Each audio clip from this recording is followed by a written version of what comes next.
Hello aspirants, कैसे हो सब? बढ़िया। आज अपन पढ़ने वाले हैं जीव जगत का वर्गीकरण। ठीक है, 11th क्लास का सेकंड चैप्टर है आपका जीव जगत का वर्गीकरण। इंग्लिश में बात करूं तो बायोलॉजिकल क्लासिफिकेशन आज अपन पढ़ने वाले हैं। ये वन शॉट लेक्चर होने वाला है। अगले 30 से 35 मिनट के अंदर ये चैप्टर जो है आपके दिमाग के अंदर सेट होने वाला है। बस 30 से 35 मिनट आप ध्यान से सुन लेना, मुझे पूरी फिल्म चला दूंगा इस चैप्टर की, आपके दिमाग के अंदर कभी नहीं भूलोगे। ट्रिक्स के साथ आपको सारे एग्जाम्पल रटा दूंगा बिल्कुल। ठीक है, एग्जाम तक तो नहीं भूलोगे, उसके बाद याद भी करना है ना। तो ध्यान से सुनना, ठीक है।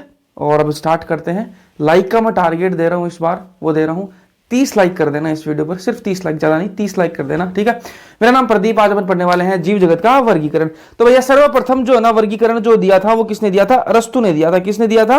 अरस्तु। इंग्लिश में बात करूं तो अरिस्टोटल बोलते हैं इनको, हिंदी में अरस्तु, इंग्लिश में अरिस्टोटल। ठीक है जी, इन्होंने सर्वप्रथम वर्गीकरण दिया था। और कैसे किया था इन्होंने एक प्लांट और एनिमल्स, दो के अंदर इन्होंने डिवाइड कर दिए, दो के अंदर इन्होंने विभाजन कर दी, दो बना दिए, प्लांट और एनिमल। क्या क्या बेसिस रखा कि मतलब किस बेस पर उन्होंने प्लांट और एनिमल बनाए? कि भैया जो पादप जो थे उनको क्या किसमें कर दिया? वृक्ष, झाड़ी और शाक के अंदर इन्होंने क्या कर दिया? विभाजन कर दिया। ठीक है, कि भैया एक पादप की कैटेगरी बना दी, एक प्राणी कैटेगरी बना दी। ठीक है, पादप के अंदर इन्होंने क्या किया? वृक्ष, ठीक है, झाड़ी और शाक। ठीक है, किस बेसिस पर किए इन्होंने ये डिवाइड? भैया जिनकी हाइट ज्यादा थी उनको पेड़ मान लिया, ठीक है, वृक्ष मान लिया। ठीक है, और जिनकी हाइट उनसे थोड़ी छोटी थी उनको झाड़ियां, ठीक है, और उनसे एकदम छोटी थी उनको क्या मान लिया?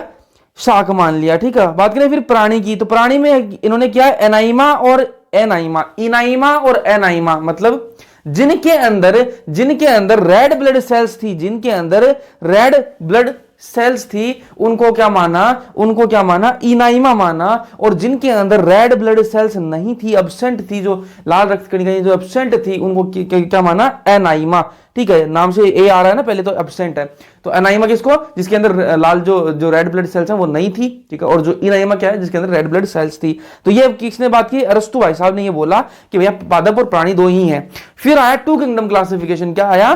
To kingdom classification. हिंदी में बात करें तो दो जगत वर्गीकरण आया। उसके बाद में क्या है? दो जगत वर्गीकरण, द्विजगत वर्गीकरण। किसने दिया? लीनियस भाई साहब ने दिया। किसने दिया? लीनियस ने दिया था ये। और इन्होंने क्या किया? इन्होंने पादप और प्राणी दो बनाए, इन्होंने दो जगत बनाए, पादप और प्राणी। ठीक है, फिर आया ठीक है, तीन जगत। ठीक है, तीन जगत वर्गीकरण है। उसके बाद में ये किसने दिया भैया? ये दिया हैकल साहब ने। किसने दिया? हैकल साहब ने दिया। और इन्होंने एक नया जोड़ दिया। क्या जोड़ दिया? पादप था पहले से, ठीक है, वो दो जगत में भी था, पादप और प्राणी तो दो जगत में भी थे, पादप और प्राणी तो थे ही। ठीक है, इन्होंने हैकल साहब ने क्या किया? इन्होंने एक नया जोड़ दिया। क्या? प्रोटिस्टा और जोड़ दिया, प्रोटिस्टा जगत एक नया जोड़ दिया। तो तीन किंगडम के अंदर तीन जो जगत है उनमें कौन कौन से हो गए आपके?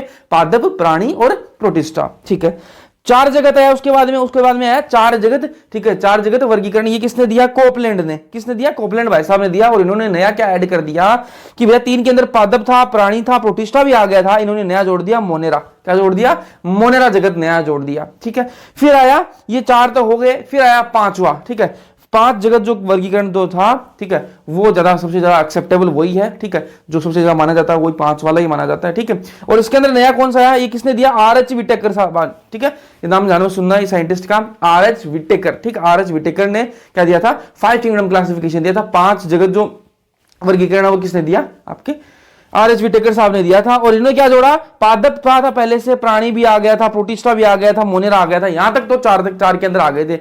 इन्होंने नया क्या जोड़ दिया? फंजाई नया जोड़ दिया। क्या जोड़ दिया? फंजाई, कवक। ठीक है, फंजाई जो है वो नया जोड़ दिया इन्होंने। फिर एक होता है छह जगत। ठीक है, छह जगत वर्गीकरण ये क्या है? ये भैया दिया कार्ल वूज ने। किसने दिया? कार्ल वूज ने। किसने दिया? कार्ल वूज ने दिया। इन्होंने क्या किया? पादप था, प्राणी था, ठीक है, प्रोटिस्टा भी है, फंजाई भी है। इन्होंने क्या किया? मोनेरा को जो है दो भागों में डिवाइड कर दिया। ठीक है, मोनेरा जो जगत है उसको दो भागों में विभाजित कर दिया। कौन कौन से? एक था आधे बैक्टीरिया और एक यू बैक्टीरिया। एक आधे बैक्टीरिया, इंग्लिश में आर्की बैक्टीरिया, और एक यू बैक्टीरिया, इन दो में कर दिया। तो क्या हो गया? ये छह जगत बना दिया इन्होंने। किनने? कार्ल वूज साहब ने। अब अपन बात करेंगे, आगे चलते हैं। अब इनमें कमियां क्या थी? इतने बनाने की जरूरत क्यों पड़ी? पहले दो आया, फिर तीन आया, फिर चार आया, फिर पांच।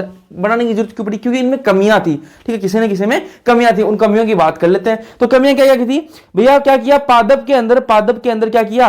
पादप के अंदर इन्होंने किस किस को डाल दिया, बैक्टीरिया को भी पादप के अंदर डाल दिया, बीजीए ब्लू ग्रीन एल्गी जो नील हरित शैवाल है उसको भी पादप के अंदर डाल दिया, फंजाई है कवक जो है उसको भी किसके अंदर डाल दिया, पादप के अंदर डाल दिया, ब्रायोफाइटा, ट्रेडोफाइटा, जिम्नोस्पर्म, एंजियोस्पर्म सबको किसके अंदर डाल दिया, पादप के अंदर डाल दिया। और इन्होंने इनको पूछा कि भैया आपने ऐसा कैसे कर दिया, तो उन्होंने कहा कि भैया सबके पास क्या है, सबके पास कोशिका भित्ति है, इन सब में कोशिका भित्ति प्रेजेंट है, इसलिए मैंने इन सबको पादप के अंदर डाल दिया।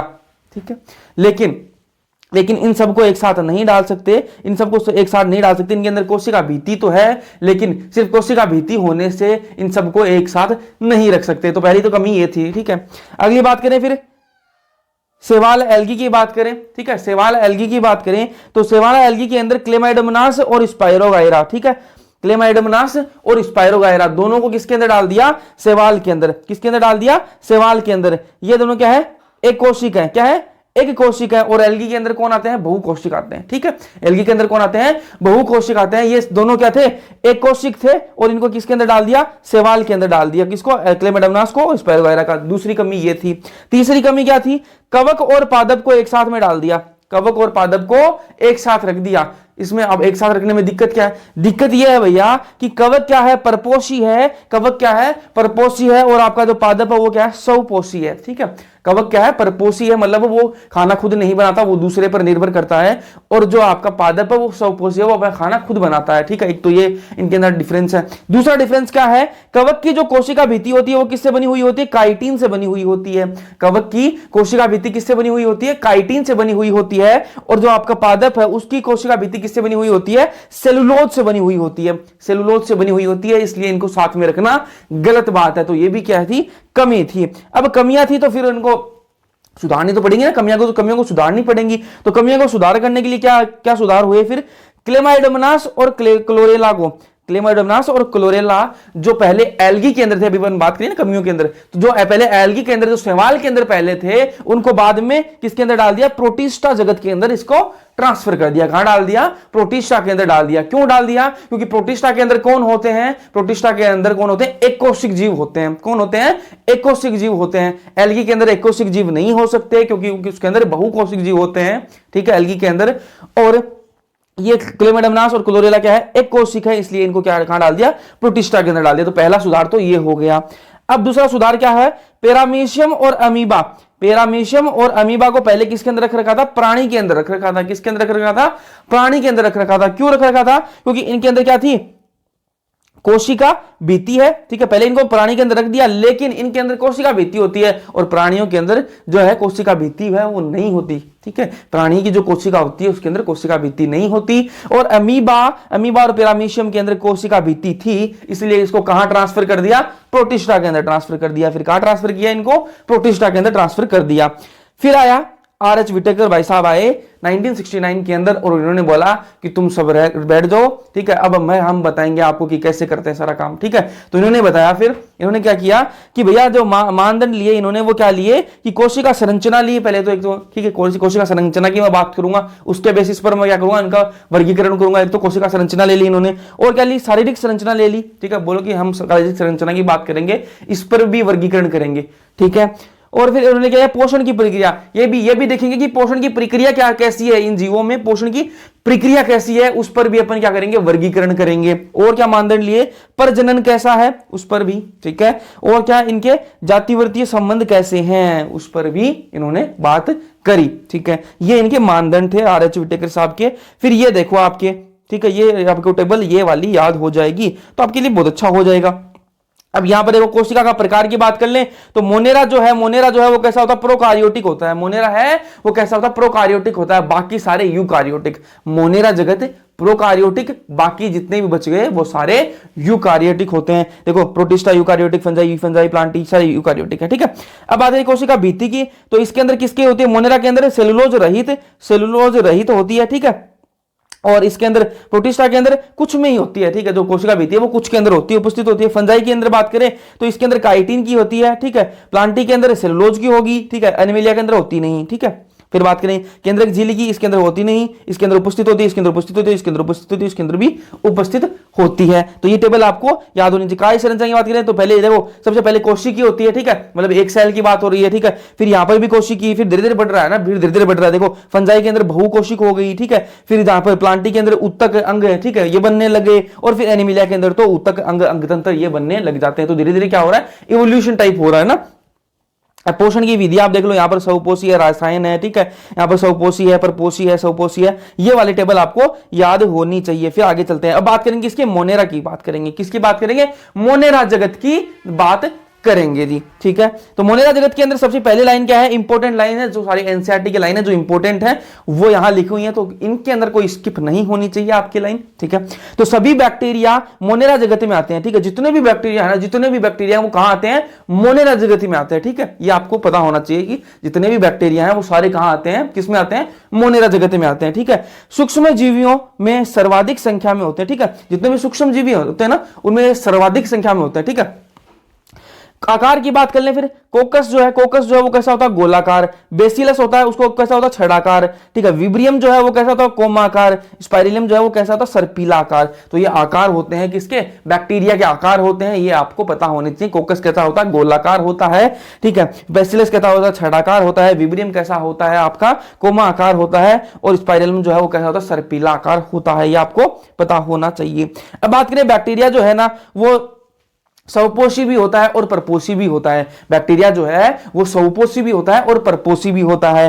स्वपोषी को कितने होते हैं, कुछ जो होते हैं ना बैक्टीरिया, कुछ बैक्टीरिया ही स्वपोषी होते हैं, कुछ बैक्टीरिया ही स्वपोषी होते हैं, और ज्यादा अधिकतर कैसे होते हैं, परपोषी होते हैं। बैक्टीरिया की बात हो रही है तो बैक्टीरिया स्वपोषी भी हो सकते हैं और परपोषी भी होते हैं, लेकिन कुछ ही स्वपोषी जो है वो कुछ ही होंगे, थोड़े जो है वो स्वपोषी होंगे, लेकिन जो अधिकतर है वो कैसे हैं, परपोषी ही है, ठीक है।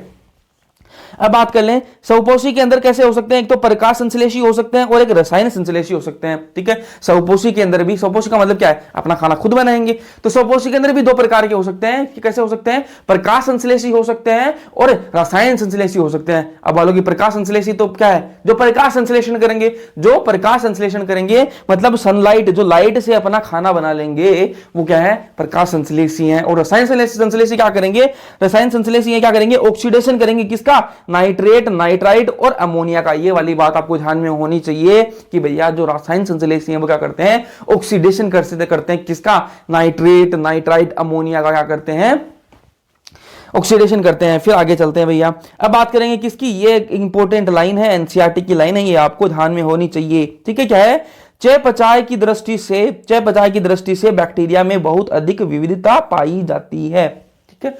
सबसे ज्यादा जो विविधता है वो किसके अंदर पाई जाती है, किसके आधार पर, उपापचय के आधार पर, मेटाबॉलिज्म के आधार पर, ठीक है। मेटाबॉलिज्म, उपापचय, ठीक है। यहां पर एनसीईआरटी में नया नाम दिया गया है चयापचय, ठीक है, चयापचय, उपापचय आप समझ गए होंगे। उपापचय क्या होता है, मेटाबॉलिक, चयापचय। इसकी दृष्टि से सबसे ज्यादा विविधता किसके अंदर पाई जाती है, तो आपको आंसर क्या करना होगा, बैक्टीरिया, ठीक है। तो बैक्टीरिया के अंदर सबसे ज्यादा पाई जाती है। अब बात करें किसकी, दो टाइप की बैक्टीरिया मैंने आपको बताया, आद्य बैक्टीरिया और यू बैक्टीरिया, ठीक है। तो पहले बात कर ले आद्य बैक्टीरिया की, ठीक है। तो ये अत्यंत कठिन आवास स्थानों में रहते हैं, ठीक है। अत्यंत कठिन जो आवास स्थान है वहां पर भी ये रह सकते हैं। कैसे रह सकते हैं भैया, इनमें के अंदर क्या ऐसी क्या खास बात है कि ये रह सकते हैं, खास बात ये है भैया कि इनकी कोशिका भित्ति की जो संरचना है ना वो कुछ इस प्रकार की होती है, इनकी कोशिका भित्ति की संरचना कुछ इस प्रकार की होती है कि वो इनके अंदर योग्यता पैदा कर देती है कि ये कठिन वास में भी रह सकते हैं। आपको क्वेश्चन आता है, ठीक है, क्वेश्चन आता हुआ और आया हुआ है कि भैया जो आपका आद्य बैक्टीरिया है वो कठिन वास में कैसे क्यों रह सकते हैं, उनके अंदर ऐसा क्या है। तो आपको आंसर क्या करना है कि उनकी जो कोशिका भित्ति होती है उसकी जो संरचना है उसके कारण, कोशिका भित्ति के संरचना के कारण वो कठिन वास के अंदर रह सकते हैं। अब बात करें इसके अंदर एक होता है हेलोफाइल्स, थर्मोएसिडोफाइल्स और मिथेनोजेंस, तीन होते हैं इसके अंदर।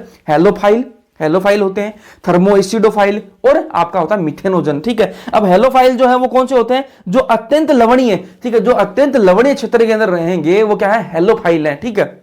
जो अत्यंत लवणीय क्षेत्र के अंदर रहेंगे वो क्या है, हेलोफाइल है। और जो गर्म झरने के अंदर रहेंगे वो क्या है, थर्मोएसिडोफाइल। नाम से पता लगा, थर्मोमीटर किसके लिए कहलाता है, टेम्परेचर मापने के लिए लेते हैं ना, तो थर्मो एसिडोफाइल, थर्मो आ रहा है तो मतलब क्या टेम्परेचर मतलब गर्म झरने के अंदर क्या है, थर्मो एसिडोफाइल्स है। ठीक है, मिथेनोजेंस, मिथेनोजेंस कुछ कच्छ क्षेत्रों में, ठीक है, जो कच्छ क्षेत्र है वहां पर आपको मिथेनोजेंस देखने के लिए मिलेंगे। अब रूमिनेंट जो पशु है, रूमिनेंट पशु कौन से होते हैं, आपकी जो गाय भैंस, ये क्या है, रूमिनेंट पशु आते हैं। रूमिनेंट पशु कौन से होते हैं, गाय भैंस, ये क्या है, रूमिनेंट पशु है। इनके अंदर क्या होता है, मिथेनोजन होता है। इनकी जो गट होती है, जो एलिमेंट्री कैनाल हो, जो पेट, एक इनके अंदर पेट, अलग अलग पेट होते हैं, ठीक है, चार प्रकार के पेट होते हैं। तो उनके अंदर क्या है, क्या होता है, मिथेनोजन पाया जाता है। क्या पाया जाता है, मिथेनोजन पाया जाता है। और ये जो मिथेनोजेंस जो है, ठीक है, मिथेनोजेंस जो है ये क्या करते हैं, मिथेन या फिर बायोगैस का उत्पादन में हेल्प करते हैं। ठीक है, जो रूमिनेंट पशु हैं, कौन से, गाय भैंस, ठीक है, ये रूमिनेंट पशु हैं। इनके अंदर क्या पाए जाते हैं, मिथेनोजेंस पाए जाते हैं। और ये मिथेनोजेंस किस में सहायता करते हैं, मिथेन गैस और बायोगैस जो बनाने में क्या करते हैं, हेल्प करते हैं। कैसे हेल्प करते हैं भैया, ये गोबर गैस जो होते हैं ना, बायोगैस को गोबर गैस भी बोलते हैं ना, तो गोबर गैस के, गोबर जो होता है ना, गाय या भैंस को वो गोबर करेगी, ठीक है, और उस गोबर के अंदर क्या आएगा, मिथेनोजेंस आएंगे। और मिथेनोजेंस, उस गोबर से अपन क्या बना सकते हैं, मिथेन गैस, बायोगैस बना सकते हैं। ठीक है, क्योंकि उसके अंदर क्या है, मिथेनोजेंस है, तो उनसे क्या बनेगी, मिथेन या फिर बायोगैस बनाने में वो सहायता करते हैं। अब बात करें किसकी, यू बैक्टीरिया की। किसकी बात करें, यू बैक्टीरिया की। यू बैक्टीरिया क्या है, वास्तविक बैक्टीरिया भी बोलते हैं इसको। यू बैक्टीरिया ही क्या है, वास्तविक बैक्टीरिया है। ठीक है जी। कठोर कोशिका भित्ति होती है इसके अंदर, ये बात आपको ध्यान में होनी चाहिए कि भैया यू बैक्टीरिया जो होते हैं, इनके अंदर क्या होती है, कठोर कोशिका भित्ति होती है। क्या होती है, कठोर कोशिका भित्ति। ये देखो, चल बैक्टीरिया अगर होगा ना, इनके अंदर चल बैक्टीरिया अगर होगा, मतलब जो बैक्टीरिया है जो मूव कर सकता है, ठीक है, जो चल सकता है, उसके अंदर क्या होगा, एक कसाब होगा। क्या होगा, एक कसाब होगा। क्या है कसाब, क्या है, फ्लेजिलम। क्या होगा, कसाब होगा इनके अंदर। ठीक है, आगे चलते हैं, फिर बात करें किसकी, साइनोबैक्टीरिया की। किसकी बात करते हैं, साइनोबैक्टीरिया।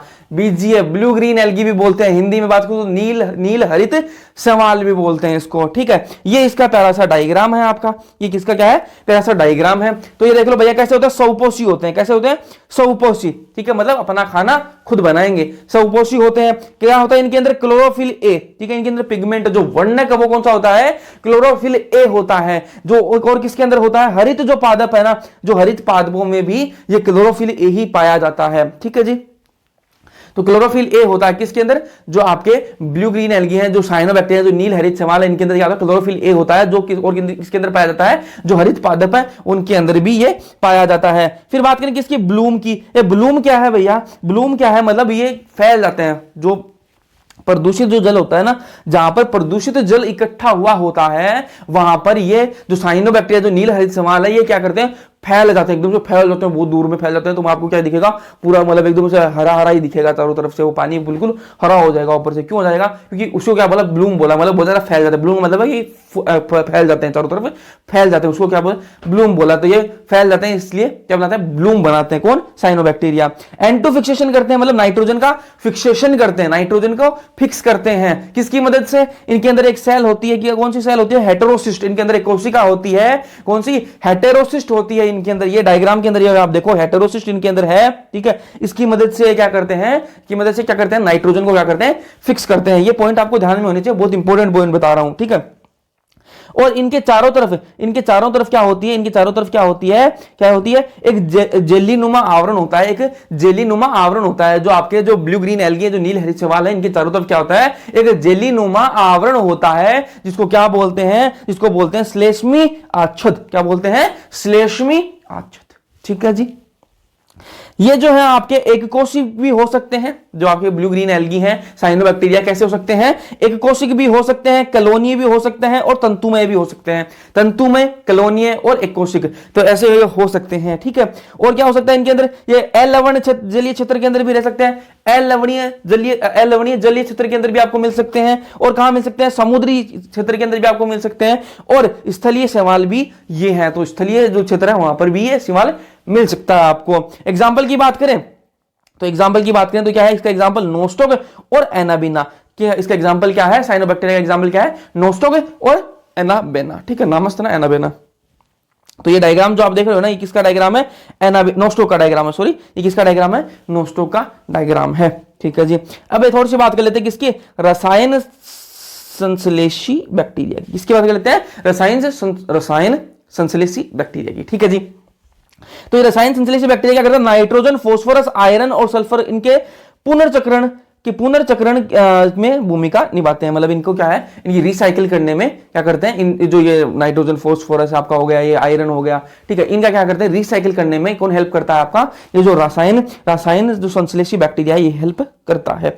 फिर आगे बात करें किसकी, परपोषी बैक्टीरिया की। किसकी बात कर लेते हैं, परपोषी बैक्टीरिया की, ठीक है। परपोषी बैक्टीरिया की बात करते हैं, प्रकृति में बहुलता में पाए जाते हैं, ठीक है, बहुलता से पाए जाते हैं। तो सबसे ज्यादा तो क्या होते हैं, मैंने आपको पहले ही बता दिया कि परपोषी जो है वो सबसे ज्यादा होते हैं, स्वपोषी तो कुछ ही होते हैं, बाकी ज्यादातर क्या मिलते देखने को मिलती है, परपोषी ही देखने के लिए मिलते हैं, तो बहुलता में पाए जाते हैं, ठीक है। अधिकतर महत्वपूर्ण अपघटक है, ठीक है, इनमें से जो अधिकतर है ना, जो ये आपकी परपोषी है, इनमें से अधिकतर जो है वो क्या है, महत्वपूर्ण अपघटक है, मतलब डिकम्पोजर्स हैं, ठीक है, जो गलाने का काम करते हैं, सड़ाने गलाने का काम करते हैं, वो क्या है, महत्वपूर्ण अपघटक हैं बहुत सारे इनमें, ठीक है। ये जो परपोषी है इनमें से बहुत सारे क्या अधिकतर क्या है, महत्वपूर्ण अपघटक हैं। सहायता करते हैं, किस में सहायता करते हैं भैया, दूध से दही बनाने में कौन काम आता है, आपका बैक्टीरिया काम आता है जी, ठीक है। एंटीबायोटिक्स बनाने में कौन काम आता है, आपका बैक्टीरिया काम आता है एंटीबायोटिक्स उत्पादन में। Nitrogen fixation in legume roots, legume की रूट्स के अंदर नाइट्रोजन फिक्सेशन करनी है, कौन काम आएगा, बैक्टीरिया काम आएगा जी, ठीक है। अब आगे चलते हैं, तो ये काम आते हैं, अपने हेल्प करते हैं, सहायता करते हैं, तो भैया नुकसान भी तो करते हैं, तो कौन नुकसान करने वाले भी हैं, कुछ नुकसान करने वाले भी हैं, कौन से हैं, जो रोग करने वाले हैं, कौन कौन से रोग होते हैं बैक्टीरिया से, हैजा, ठीक है, हैजा जो है वो बैक्टीरिया से होगा, या आप बैक्टीरियल डिजीज भी याद कर रहे हो, ठीक है, जो आप 12th के अंदर ह्यूमन हेल्थ डिजीज पढ़ोगे, ठीक है, ह्यूमन हेल्थ एंड डिजीज पढ़ रहे हो आप, पढ़ ली भी होगी, अपने तो करवा दिया है, आप पढ़ोगे या फिर पता नहीं, ठीक है। तो जो मानव स्वास्थ्य वो रोग है उसका भी आपको हो रहा है यहाँ पर, हैजा जो है वो क्या है, बैक्टीरियल डिजीज है, ठीक है। टाइफाइड कैसा है, बैक्टीरिया से होने वाली बीमारी है, ठीक है। टिटनस बैक्टीरिया से, सिट्रस कैंकर बैक्टीरिया से, ठीक है जी। अब बात करेंगे इसकी बैक्टीरिया में प्रजनन की, ठीक है, बैक्टीरिया में प्रजनन कैसे होता है उसकी बात कर लेते हैं। तो प्रमुख रूप से कोशिका विभाजन द्वारा ही प्रजनन होता है, जो सामान्यतः रूप से क्या होता है, इनके अंदर जो कोशिका है वो विभाजन करेगी और उसी को प्रजनन मान लिया जाता है, ठीक है। लेकिन विपरीत परिस्थिति में क्या करते हैं, ये बीजाणु बनाते हैं, क्या बनाते हैं, जब विपरीत परिस्थिति होती है तो क्या बनाते हैं, बीजाणु बनाते हैं ये, ठीक है। लैंगिक प्रजनन भी करते हैं ये, लैंगिक प्रजनन भी करते हैं, कैसे करते हैं लैंगिक प्रजनन, किसको बोल रहे हैं इसके अंदर, देखो, एक बैक्टीरिया से दूसरे बैक्टीरिया में डीएनए का पुरातन स्थानांतरण होता है, ठीक है। एक बैक्टीरिया से दूसरे बैक्टीरिया के अंदर डीएनए का क्या हो गया, पुरातन स्थानांतरण, मतलब एक बैक्टीरिया से दूसरे बैक्टीरिया के अंदर वो डीएनए इनका ट्रांसफर हो गया, वही इनका क्या है, लैंगिक प्रजनन हो गया, ठीक है जी। आगे चलते हैं, बात करेंगे किसकी, माइकोप्लाज्मा की। किसकी बात करते हैं, माइकोप्लाज्मा की। तो कोशिका भित्ति नहीं पाई जाती इनके अंदर, सबसे पहली बात तो क्या है, इनके अंदर कोशिका भित्ति नहीं पाई जाती। सबसे छोटी जीवित कोशिकाएं होती हैं, ये क्या है, सबसे छोटी जीवित कोशिकाएं हैं, बिना ऑक्सीजन के भी जीवित रह सकती है, बिना ऑक्सीजन के भी ये जीवित रह सकती हैं। अनेक रोगजनक भी हैं, इनमें से बहुत सारी जो माइकोप्लाज्मा है वो क्या है, रोगजनक भी है, ठीक है। तो आपको ये माइकोप्लाज्मा याद होना चाहिए, यहां से क्वेश्चन आने के चांसेस होते हैं मैक्सिमम। बात करेंगे फिर प्रोटिस्टा जगत की, किसकी, मोनेरा जगत अपना कंप्लीट है, बात करेंगे फिर प्रोटिस्टा जगत की बात करेंगे। तो प्रोटिस्टा जगत के अंदर क्या है, पहले तो इसके अंदर एक कोशिक यूकारियोट्स है, जितने भी एक कोशिक और यूकारियोट है वो सारे कहां आएंगे, यह बात आपके दिमाग के अंदर बैठा लो कि यूकारियोट है और वो एक कोशिक है, तो आपको कहां देखने के लिए मिलेगा, प्रोटिस्टा जगत के अंदर देखने के लिए मिलेगा। इस जगत की सीमाएं ठीक तरह से निर्धारित नहीं हो पाई हैं, इस जो ये प्रोटिस्टा जगत है इसकी जो सीमाएं जो बाउंड्रीज है, ठीक है, वो ठीक तरह से निर्धारित नहीं है कि भैया इसके अंदर ये वाला जीव जो है वो इसके अंदर ही आएगा नहीं आएगा, तो ये भी पूरी तरह से मतलब निर्धारित नहीं है। अब बात करें कि इसके अंदर पहला क्या है, क्राइसोफाइट्स। प्रोटिस्टा के अंदर पहला क्या है, क्राइसोफाइट। तो क्राइसोफाइट की थोड़ी बात कर लेते हैं।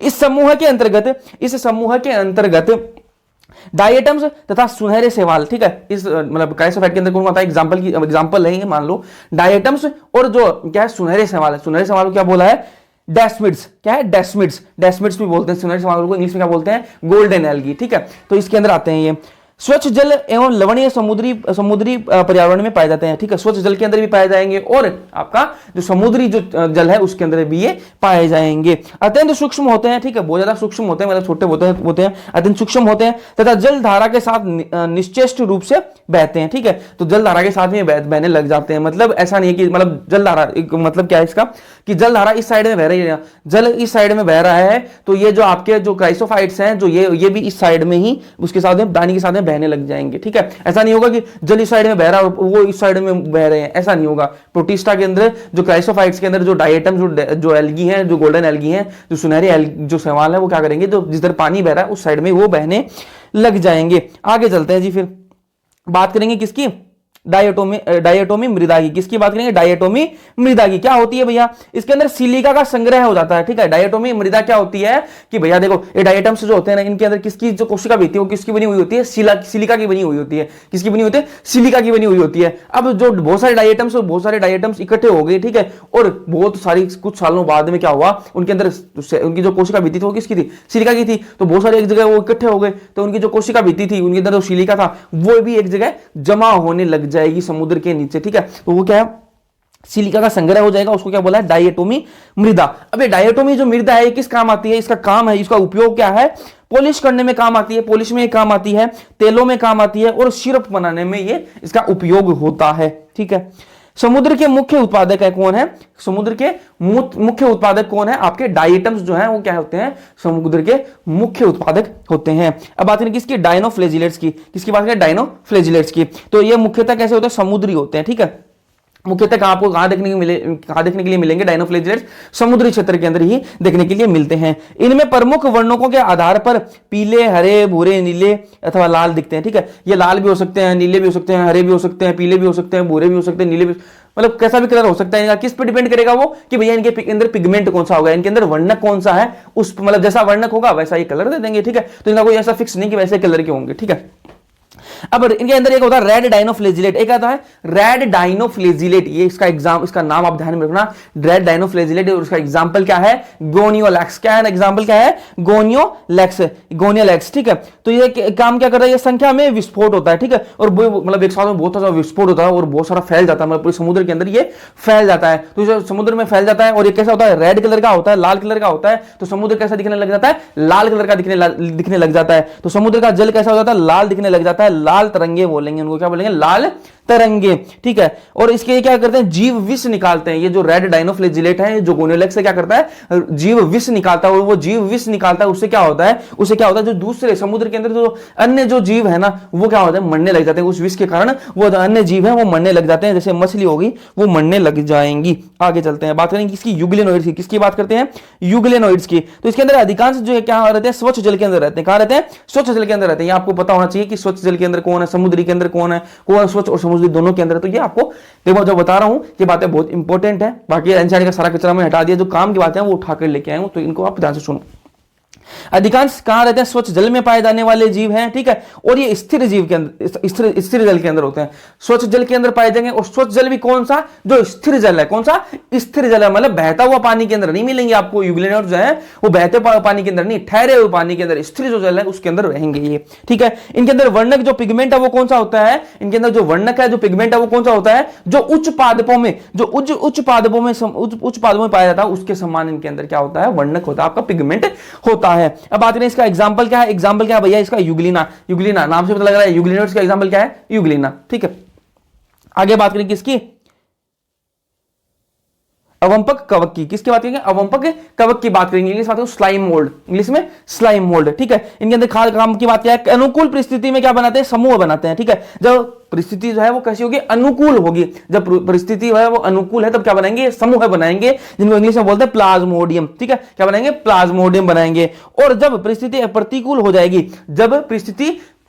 जाएगी, तब क्या करेंगे? ये तब बिखरकर सिरों पर बीजाणु युक्त फलनकाय बनाते हैं, ठीक है। तब क्या करेंगे? बिखरकर सिरों पर बीजाणुयुक्त फलनकाय बनाते हैं, ठीक है। प्रतिकूल परिस्थिति में ये करेंगे, ठीक है। इन बीजाणुओं का परिक्षेपण वायु के साथ होता है। मतलब ये जो बीजाणु है ये किसके साथ फैलते कैसे हैं? वायु, जैसे हवा चलेगी उसके साथ में ये फैल जाते हैं। अब आगे चलेंगे जी, ठीक है। अब ये आपको ये टेबल जो है ना ये बना रखी है, ये आपको याद होनी चाहिए क्योंकि ये इंपॉर्टेंट है, ठीक है। हर चीज इंपॉर्टेंट है, जो इस वीडियो के अंदर आपको बताई जा रही है इंपॉर्टेंट है। नोट्स आपको टेलीग्राम चैनल पर मिल जाएंगे, डिस्क्रिप्शन में लिंक दे रखा है, तो आप बात करेंगे उसकी। क्राइसोफाइट्स जो है, क्राइसोफाइट्स है, ठीक है। इनके अंदर कैसी है? जो आपकी जो सेल वॉल की बात कर ले, सेल वॉल कैसी होगी? इनके अंदर दो अतिछादित कवच होंगे, ठीक है। दो अतिछादित कवच होंगे इनके अंदर, क्राइसोफाइट्स के अंदर। ये भी बात बहुत इंपॉर्टेंट है, दो अतिछादित कवच होंगे, ठीक है। कैसे होंगे? साबुनदानी, जैसे साबुनदानी होती है ना, ठीक है, जैसे साबुनदानी होती है वैसे दो अतिछादित कवच होंगे। किसके अंदर? आपके क्राइसोफाइट्स के अंदर, ठीक है। और ये डायनोफ्लेजिलेट्स जो है इनके अंदर कैसी होगी? सेल वॉल कैसी होगी? कोशिका भित्ति वो कैसी होगी? सेलुलोज की कड़ी पट्टिकाएं होती हैं इसके अंदर, ठीक है। डायनोफ्लेजिलेट्स जो है इनके अंदर कैसी होगी? सेलुलोज की कड़ी पट्टिकाएं होती हैं। ये आपको शब्द याद होनी चाहिए, सेलुलोज की कड़ी पट्टिकाएं होती हैं। फिर बात करें यूग्लिनोइड्स की, तो यूग्लिनोइड्स के अंदर भैया सेल वॉल जो है वो आपकी अब्सेंट होती है, सेल वॉल जो है वो आपकी अब्सेंट होती है, मतलब कोशिका भित्ति इनके अंदर नहीं होती, लेकिन लेकिन लेकिन इनके अंदर एक प्रोटीन की लेयर होती है, इनके अंदर एक प्रोटीन की लेयर होती है जिसका नाम क्या है, पेलिकल, जिसका नाम क्या है, पेलिकल। पेलिकल क्या है, एक प्रोटीन की लेयर है, सेल कोशिका भित्ति नहीं होती यूग्लिनोइड्स के अंदर, लेकिन वहां पर इसकी जगह क्या होता है, एक प्रोटीन की लेयर प्रेजेंट होती है, प्रोटीन की एक परत होती है जिसको बोलते हैं पेलिकल, ठीक है। और ये कैसे होती है, फ्लेक्सिबल होती है, कैसे होती है, फ्लेक्सिबल होती है। बात करें स्लाइम मोल्ड्स की, जो अवंपक कवक हैं इनकी बात करें तो इनके अंदर स्पोर्स हैव ट्रू वॉल्स, जो इनके स्पोर बनते हैं, जो इनके बीजाणु बनते हैं, उनके अंदर ट्रू वॉल्स होती हैं। अब बात करें क्राइसोफाइट्स, क्राइसोफाइट्स कैसे होते हैं, मोस्टली फोटोसिंथेटिक होते हैं, जो क्राइसोफाइट्स हैं वो कैसे होते हैं, मोस्टली फोटोसिंथेटिक होते हैं, ठीक है। और ये भी जो आपके डायनोफ्लेजिलेट्स हैं ये भी फोटोसिंथेटिक है, मोस्टली क्या है, फोटोसिंथेटिक। फोटोसिंथेटिक क्या होते हैं, आपको पता है, प्रकाश संश्लेषी, मतलब, ठीक है। और ये आपकी यूग्लिनोइड्स है ना, यूग्लिनोइड्स, इनकी बात आपको ध्यान में होनी चाहिए, क्या बात ध्यान में होनी चाहिए कि भैया ये फोटोसिंथेटिक होते हैं, कब होते हैं, जब इनको सनलाइट मिलती रहेगी, जब इनको सूर्य की किरणें मिलती रहेंगी तब तक तो ये फोटोसिंथेटिक रहेंगे, और जब इनको सूर्य की किरणें नहीं मिलेंगी तब ये क्या बन जाएंगे, तब ये परपोषी बन जाएंगे, ठीक है। तब ये क्या बन जाएंगे, परपोषी बन जाएंगे, हेटेरोट्रोपिक हो जाएंगे, ठीक है। जब तक इनको सनलाइट मिलती रहेगी ये क्या रहेंगे, फोटोसिंथेटिक, मतलब प्रकाश संश्लेषी रहेंगे, और जब इनको सनलाइट नहीं मिलेगी, सूर्य की किरणें मिलना बंद हो जाएंगी, तब ये क्या बन जाएंगे, ये क्या बन जाएंगे, आपके परपोषी बन जाएंगे। स्लाइम मोल्ड आपको बताया सैप्रोफिटिक होते हैं, मतलब जो सड़ी गली चीजों पर क्या करते हैं, अपना उगते हैं, ठीक है। अब बात कर लें ये डायनोफ्लेजिलेट के अंदर क्या होते हैं, दो कसाब होते हैं, ठीक है। डायनोफ्लेजिलेट्स के अंदर क्या होते हैं, दो कसाब होते हैं, ठीक है, जिनमें से एक ऐसा होता है, एक ऐसा होता है लंबवत होता है, एक ऐसा होता है लंबवत होता है, और दूसरा क्या होता है, कैसा होता है, अनुप्रस्थ होता है, कैसा होता है, अनुप्रस्थ होता है, ठीक है।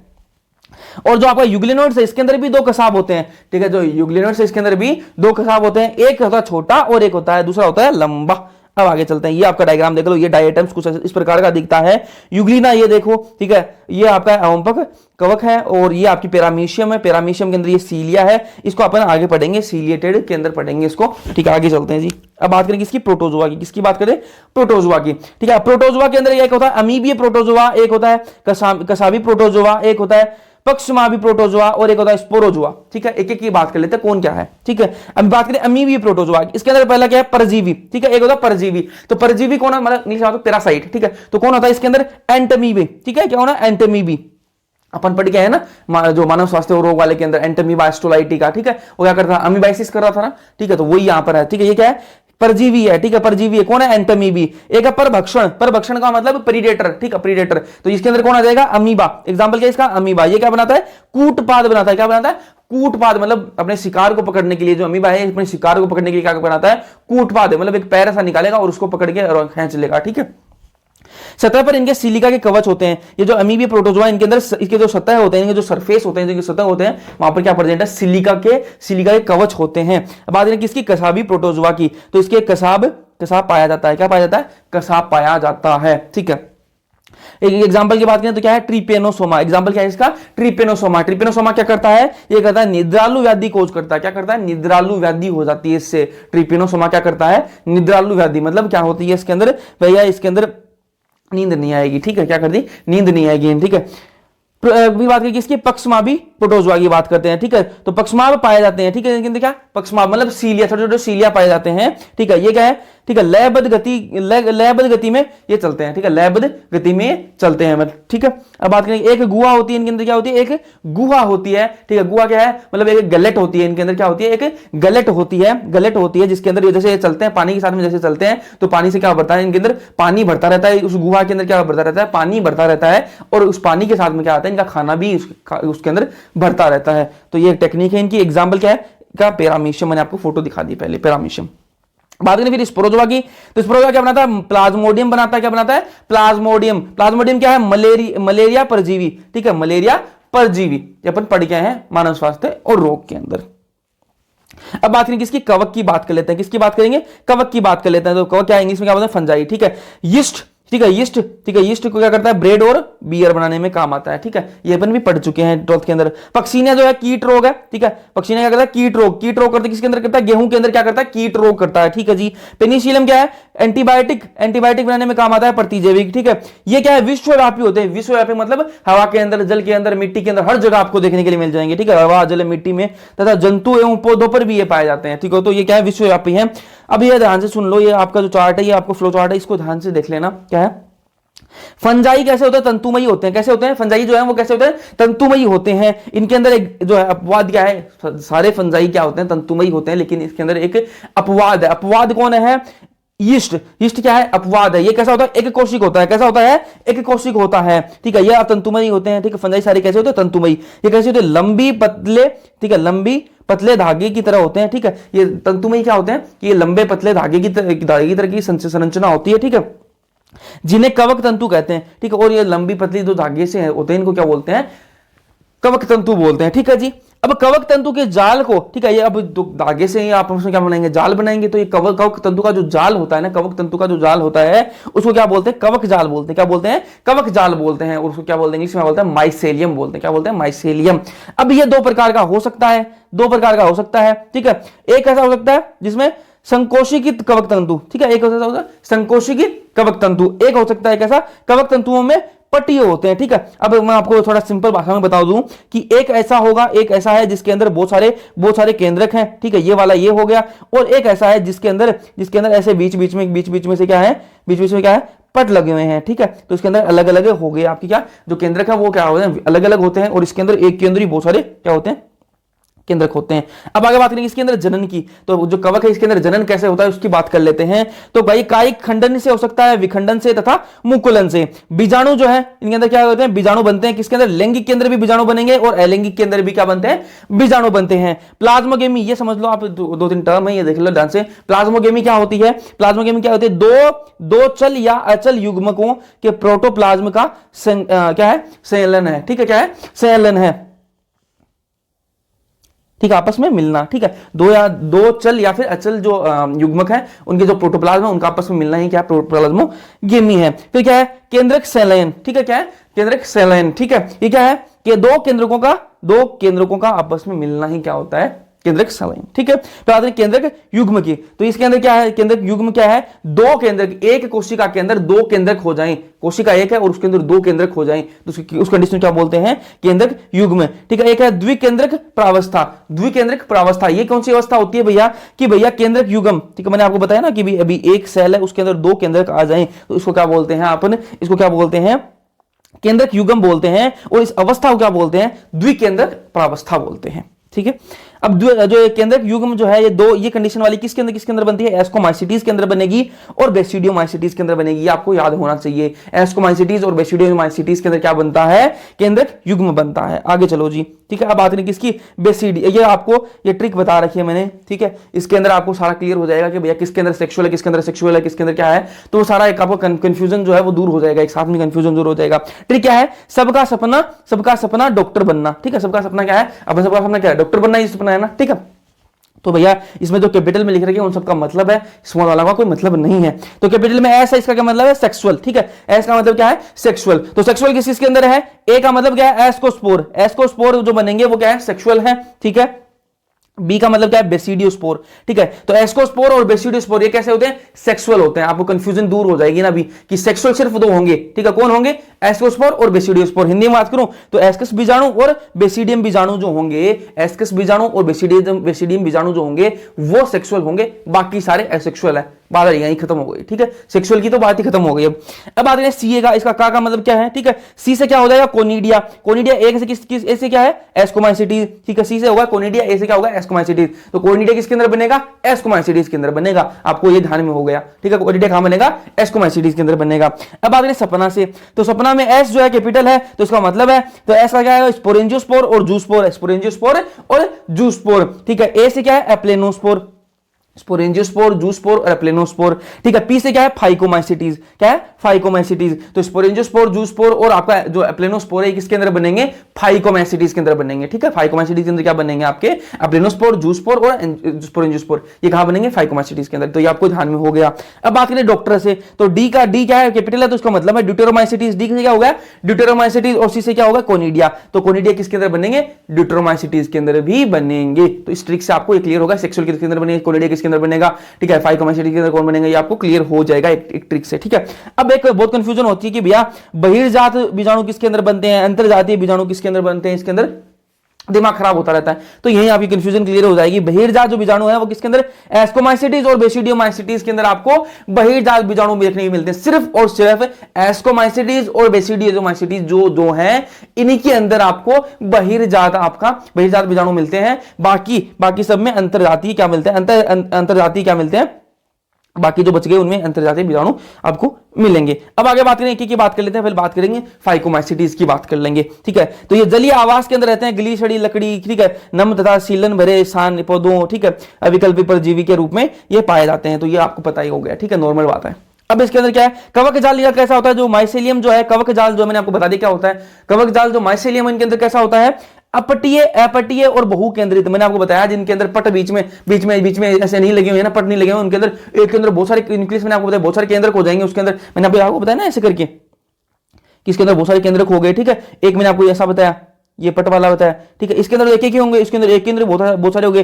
तो फाइकोमाइसिटी के अंदर कौन सा, ये वाला पाया जाएगा। तो क्या है, अपटीय और बहु केंद्रित कवक जाल पाया जाएगा। एग्जांपल की बात करें तो एग्जांपल क्या है, राइजोपस एल्ब्यूगो म्यूकर। ठीक है, राइजोपस जो है वो क्या है, रोटी का कवक है, ब्रेड का कवक है। ठीक है, एल्ब्यूगो वो क्या है, सरसों पर परजीवी के रूप में रहता है। ठीक है, अब इनको याद करने के लिए ट्रिक क्या है, राम। ठीक है, राम से आप याद रखते हो, R for Rhizopus, A for L, आपका हो जाएगा क्या, एल्ब्यूगो, और एम फॉर क्या हो जाएगा, म्यूकर। अब बात करें किसकी, एस्कोमाइसिटीज की। किसकी बात करते हैं, एस्कोमाइसिटीज की। इसको थैली फंजाई भी बोलते हैं, और क्या बोलते हैं इसको, थैली फंजाई भी इसको कहा जाता है। ठीक है, ये मृतजीवी, अपघटक, परजीवी अथवा जो समलरागी जो है उन पर भी ये रहते हैं, मतलब जो गोबर पर उगने वाले होते हैं उनको बोलते हैं। ठीक है, अब ये क्या अधिकतर जो है वो कैसे होते हैं, बहुकोशिकीय होते हैं। ठीक है, एस्कोमाइसिटीज जो है वो अधिकतर तो बहुकोशिकीय होते हैं, लेकिन इसमें एक अपवाद है। वो अपवाद कौन है, यीस्ट। ठीक है, यीस्ट जो है वो कैसा है, एक कोशिकीय है। ठीक है, कवक जाल इनके अंदर कैसा बनता है, एस्कोमाइसिटीज के अंदर कवक जाल कैसा बनता है, साखित। ठीक है, साखित तथा पटीय। ठीक है, बीच में पट लगे हुए हैं। ठीक है, साखित और पटीय बनता है किसके अंदर, एस्कोमाइसिटीज के अंदर। एग्जांपल की बात कर लें भैया, क्या है example, aspergillus, claviceps, neurospora, morels and truffles. इसके अंदर काम की बात क्या है, काम की बात क्या है कि भैया न्यूरोस्पोरा जो है उसका उपयोग कहां है, जैव रासायनिक तथा आनुवांशिक प्रयोग में किया जाता है। ठीक है, इसका जो एग्जाम्पल का जो उपयोग कहाँ है इसका, ये जो आपका न्यूरोस्पोरा है एग्जाम के अंदर आया हुआ है, न्यूरोस्पोरा का जो उपयोग है वो कहाँ होता है, जैव रासायनिक तथा आनुवांशिक प्रयोगों में किया जाता है। जो मोरल्स और ट्रफल्स होते हैं वो खाने योग्य होते हैं। ठीक है, अब इनको याद करने के लिए ट्रिक बता दूं, तो ट्रिक क्या है भैया, आज ऐश्वर्या सी नई मैडम। ठीक है, आज ऐश्वर्या सी नई मैडम। तो आज से आपको याद रहेगा कि भैया एग्जाम्पल किसके, एस्कोमाइसिटीज के एग्जाम्पल है। ठीक है, आज से, आज का जो ए है उससे क्या रहेगा कि एस्कोमाइसिटीज उसके एग्जाम्पल है। ठीक है, एस्विरा से, ए से क्या हो जाएगा, एस्पार्जिलस, सी से क्या हो जाएगा, क्लेविसेप्स, और नई से क्या हो जाएगा, न्यूरोस्पोरा, और मैडम से क्या हो जाएगा, मोरल्स एंड ट्रफल्स। तो ऐसे आप इसको याद रख सकते हो।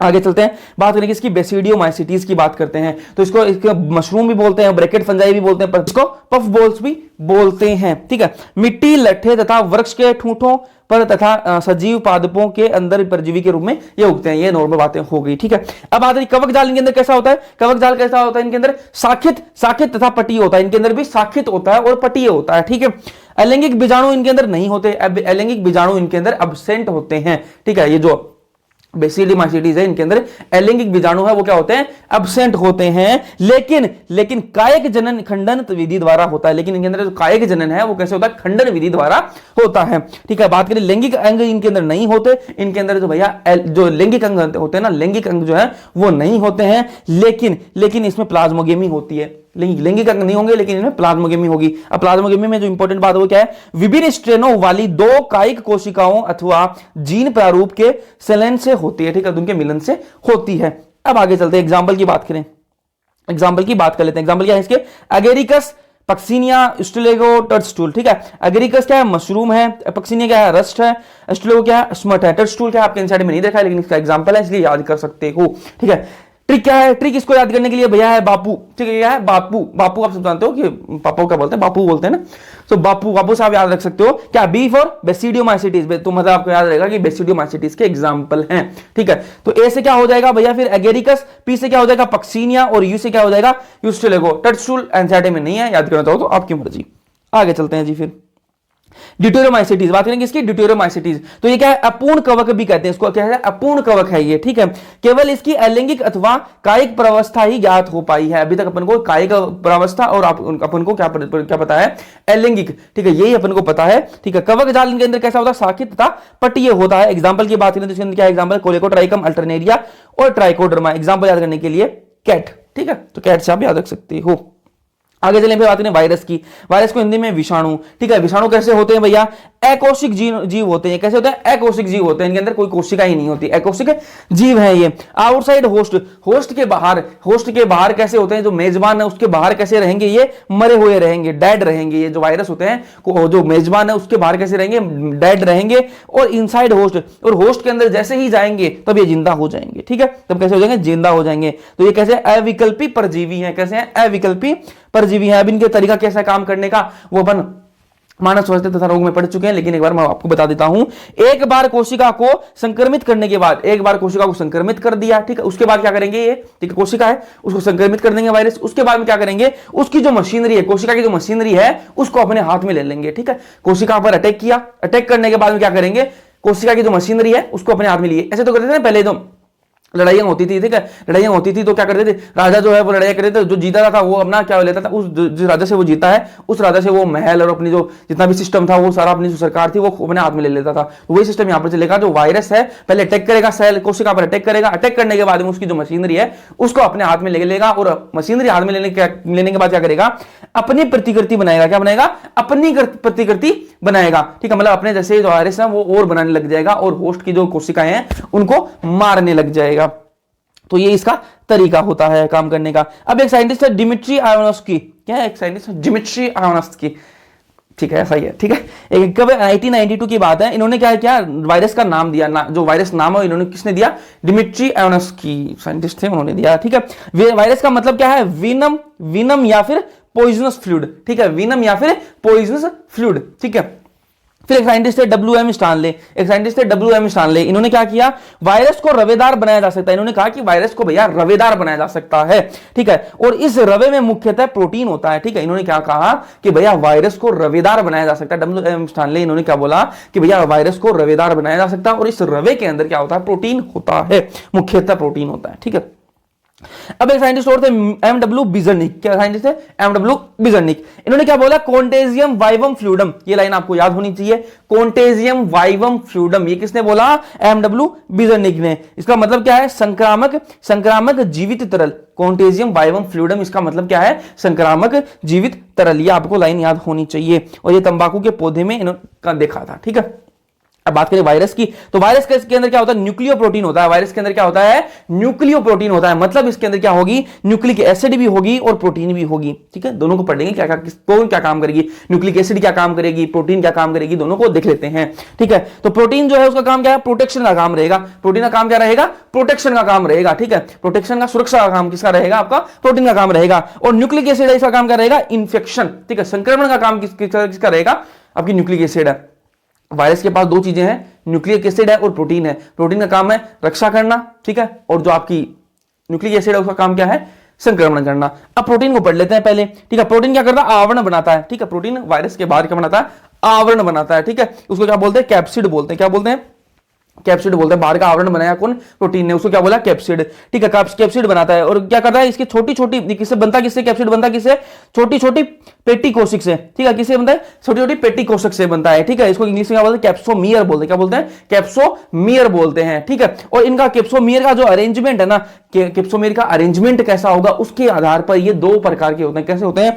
एक होता है हेलिकल अरेंजमेंट, एक होता है हेलिकल अरेंजमेंट, और एक होता है पॉलीहेड्रल अरेंजमेंट। एक होता है हेलिकल अरेंजमेंट और एक होता है पॉलीहेड्रल। अब ये जो कैप्सोमियर है इनका दो टाइप का अरेंजमेंट हो सकता है, एक हेलिकल अरेंजमेंट हो सकता है, इनका पॉलीहेड्रल अरेंजमेंट हो सकता है। हेलिकल अरेंजमेंट है तो वो किसके अंदर होगा? टोबैको मोज़ेक वायरस के अंदर होगा, टीएमवी के अंदर होगा। और पॉलीहेड्रल अरेंजमेंट है तो वो किसके अंदर होगा? बैक्टीरियोफाज के अंदर होगा। अब बात करें किसकी, न्यूक्लिक एसिड की। न्यूक्लिक एसिड क्या करता है, इन्फेक्शन करता है। न्यूक्लिक एसिड कौन कौन हो सकता है, या तो आरएनए होगा या फिर डीएनए होगा, या तो आरएनए होगा या फिर डीएनए होगा। अगर जो वायरस प्लांट को संक्रमित करेगा, उसके अंदर क्या होगा, उसके अंदर ये ध्यान से सुनो, सिंगल स्ट्रैंडेड आरएनए होगा। उसके अंदर क्या होगा, सिंगल स्ट्रैंडेड आरएनए होगा। ये बात आपको याद होनी चाहिए कि जो वायरस प्लांट को इन्फेक्ट करता है उसके अंदर सिंगल स्ट्रैंडेड आरएनए होगा, और जो वायरस एनिमल को इन्फेक्ट करता है उसके अंदर single stranded RNA, double stranded RNA भी हो सकता है। सिंगल स्ट्रैंडेड आरएनए भी हो सकता है, डबल स्ट्रैंडेड आरएनए भी हो सकता है, और डबल स्ट्रैंडेड डीएनए भी हो सकता है। जो वायरस एनिमल को इन्फेक्ट करेगा उसके अंदर single stranded RNA, double stranded DNA भी हो सकता है। और जो बैक्टीरिया फाज को क्या करेगा, इन्फेक्ट करेगा, उसके अंदर डबल स्ट्रैंडेड डीएनए होगा। अब बात करें वायरस की, तो वायरस के अंदर न्यूक्लिक एसिड और प्रोटीन दोनों चीजें होती है, अपने बात कर चुके हैं। वायरस का मैंने आपको बताया कि इसके अंदर न्यूक्लिक एसिड और प्रोटीन दोनों होते हैं, लेकिन जो वायरॉइड्स जो होते हैं उनके अंदर सिर्फ न्यूक्लिक एसिड ही होती है। वायरस के अंदर न्यूक्लिक एसिड और प्रोटीन दोनों चीज होती है, लेकिन जो वायरॉइड्स होते हैं इनके अंदर सिर्फ और सिर्फ न्यूक्लिक एसिड होती है। और एक होता है प्रायंस, इनके अंदर सिर्फ और सिर्फ प्रोटीन होती है, इनके अंदर सिर्फ और सिर्फ प्रोटीन होती है। मैं नहीं दिख रहा हूँ आपको क्योंकि लाइट चली गई, इसलिए मैं नहीं दिख रहा हूँ। तो चलो कोई ना, बात करें वायरॉइड्स की, तो वायरॉइड्स को डिस्कवर किसने किया, डिस्कवर्ड बाय टीओ डायनैंड ने। किसने डिस्कवर किया, टीओ डायनैंड साहब ने डिस्कवर किया। कब किया, 1971 के अंदर। ये आपको याद होना चाहिए, ये ईयर जो है, ये साल जो है आपको याद होनी चाहिए कि कब डिस्कवर की भाई, 1971 के अंदर इन्होंने डिस्कवर की। और के अंदर सिर्फ और क्या होता है, आरएनए होता है। सिर्फ और सिर्फ क्या होता है इसके अंदर, वायरस के अंदर क्या होता है, आरएनए होता है। ये आपको ध्यान होना चाहिए, ओनली फ्री आरएनए होता है इनके अंदर, सिर्फ और सिर्फ आरएनए। लो मोलिकुलर वेट का आरएनए होगा, और आरएनए भी कैसा होगा, लो मोलिकुलर वेट का। प्रोटीन के अंदर एब्सेंट होती है, अपन बात पहले कर चुके हैं। अब बात करेंगे इसकी, प्रायंस की बात कर लेते हैं। प्रायंस को इंग्लिश हिंदी में क्या बोलते हैं, प्रोरेंसिक बोलते हैं, ठीक है।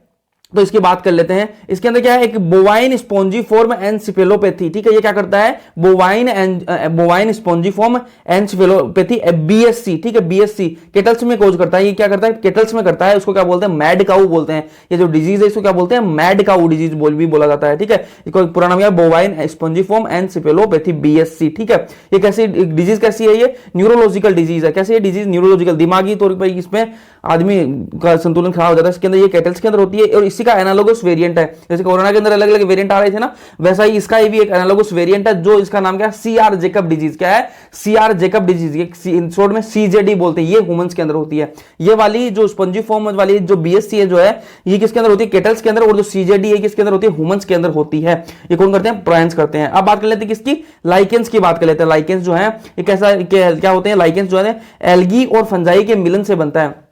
एल्गी और फंजाई जो है इनके मिलन से क्या बनता है, लाइकेन बनता है। इनका रिलेशन कैसा होता है, हस्बैंड वाइफ जैसा रिलेशन होता है। कैसा होता है, हस्बैंड और वाइफ का रिलेशन होता है इनका। कैसे हस्बैंड वाइफ कैसे होता है वो मैं आपको बताऊंगा।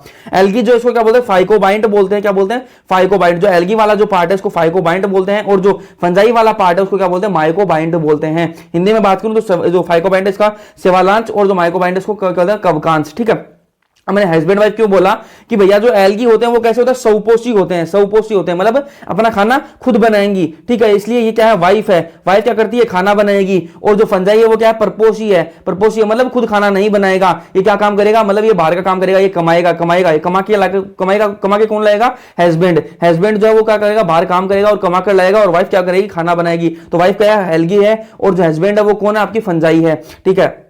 एल्गी क्या है, भोजन प्रदान करने का काम करेगी, और जो आपका फंजाई जो हस्बैंड है, फंजाई है, वो क्या काम करेगा, आश्रय देता मतलब घर बनाएगा, बाहर कमाएगा, मतलब पैसे कमा के लाएगा, घर बना कर देगा, और क्या करेगा, तथा खनिज जल का क्या करेगा, अवशोषण, ठीक है। खनिज और जल ये लाकर देगा, ठीक है। इसको सब्जी, ठीक है, आटा, ये सारा चीज ये कौन ला के देगा, राशन का सामान कौन ला के देगा, एल्गी को ये फंजाई ला के देगा। तो ये हस्बैंड और ये वाइफ का रिलेशन है। और इनके अंदर काम की बात क्या है, लाइकेन जो होते हैं ना, ये प्रदूषण संकेतक होते हैं। लाइकेन जो है ये क्या होता है, प्रदूषण संकेतक होते हैं। ये प्रदूषण के अंदर नहीं ग्रो करते हैं। ये अपना चैप्टर हो गया कंप्लीट, ठीक है। आपको इस चैप्टर के नोट्स मिल जाएंगे कहां पर, टेलीग्राम चैनल पर इसके नोट्स मिल जाएंगे। डिस्क्रिप्शन में लिंक दे रखा है, तो वहां पर ज्वाइन जरूर से कर लेना, क्योंकि वहां पर आपको ये नोट्स मिलते रहेंगे। 10 मिनट नहीं लगेगी आपको, क्या नहीं लगेंगी, 10 मिनट नहीं लगेंगी चैप्टर को रिवाइज करने में। तो आपके लिए बहुत अच्छी बात बन जाएगी। तो जरूर से आप ज्वाइन जरूर से कर लेना। वीडियो अगर पसंद आया लाइक कर देना, चैनल को सब्सक्राइब कर लेना। मिलते हैं नेक्स्ट लेक्चर के अंदर, तब तक के लिए पढ़ते रहो।